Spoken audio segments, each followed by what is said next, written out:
musician, a writer, and a filmmaker. And filmmaking is a form of my activism. A lot of stuff out there right now is primarily mind poison. It's just, the same old stories, the same old kind of things. So documentaries are really like the last place you can really get news, because corporate news has different interests. You can't really talk about pharmaceutical companies when your advertisement for your news program are pharmaceuticals or huge car companies.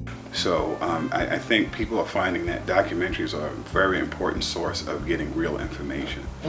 Well, my main responsibility is kind of being everywhere that I need to be, anywhere that I need to be, and kind of anticipating whatever needs to be done. It sounds That's quite a job. It sounds broad, but it's especially important when you work at an independent film company like BW Moving Images. We don't have the big blockbuster budgets, and the executive producer still has to figure out how to put all the pieces together, get the team together, make sure everybody's where they need to be when they need to be there, make sure the director has what he needs, make sure my film crew has what they need, even my production assistants, making sure everybody has what they need to, be able to carry out whatever task it is, whether we're doing something here in the studio or on location. My name is Melvin Van Peebles. I'm probably best known in the cinema world as the godfather of blaxploitation. I was making a film and in New York, and there was this film company that I'd heard of, these people, and they were just getting started, and I invited them to come along, and they were not good, they were terrific. It was sensational. Usabi, who runs the group, was a man of my dreams. That is, there's a difference between talking that talk and walking that walk, and they walked that walk. And his whole crew, it was phenomenal.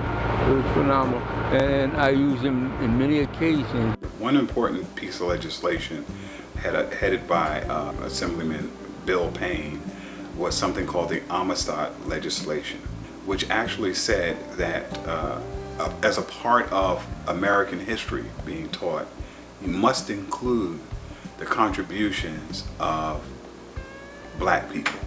We are doing a documentary on a woman named Marcia Coleman Adebayo, who is championing the rights of South African miners in South Africa who are mining vanadium.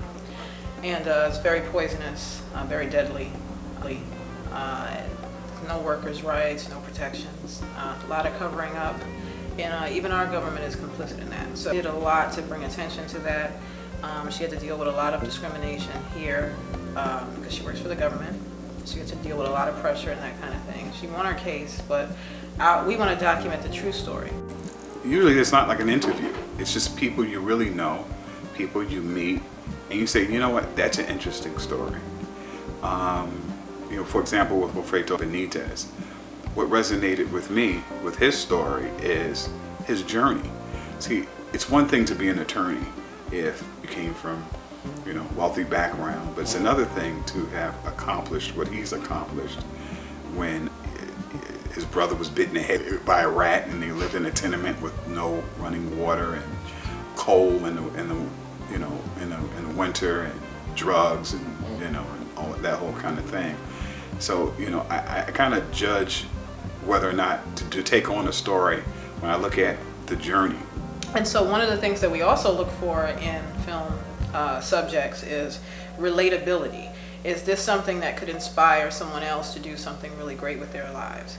And sometimes it's hard to imagine that people just like you have gone through some things and have conquered them. So that's one of the stories that we want to tell with the Wilfredo Benitez story, A Strong Will. Fred Ho, who is a saxophonist, he's a socialist, he's a Luddite. He's been dealing with cancer for the last 8 years. He's had cancer 6 times, and we're doing a documentary on his life called The Diary of the Dragon, The Revolution of Fred Ho. He's an extraordinary individual. I think it's going to be a very powerful and important story for people, whether you agree with him or not, whether you're a Democrat or Republican or a socialist. I think a lot of people are going to be touched on a human level when they hear his story. technically now it is not as expensive as it was once upon a time. Particularly guerrilla independent film, you have to be able to make something out of nothing. And I have to say, although I'm the executive producer, I'm in charge of the checklist, so to speak. It really takes a committed crew, and it doesn't have to be that big, you know. But if you have a really good crew, you can make really big. Ain't no excuse. Ain't no excuse. And people who are go-getters like Black Wax, they will beget others. Others will see them and see how they can do. And so they're the flagship of the future. It's going to go on and on and on. And it's going to get better, and since it is getting less expensive, it will be less in the control of others. Some of the real heroes and sheroes are people like Marsha Coleman, like Fred Ho, like Wilfredo, and like people's mothers and sisters and brothers who make difficult choices every day to, you know, go out, go to work, and make a better life for not only themselves, but sometimes for their community and, in fact, the world. Get the feet. You have to get stop the feet. it. Thanks, Anna. No, come on. Live here for thanks, Anna.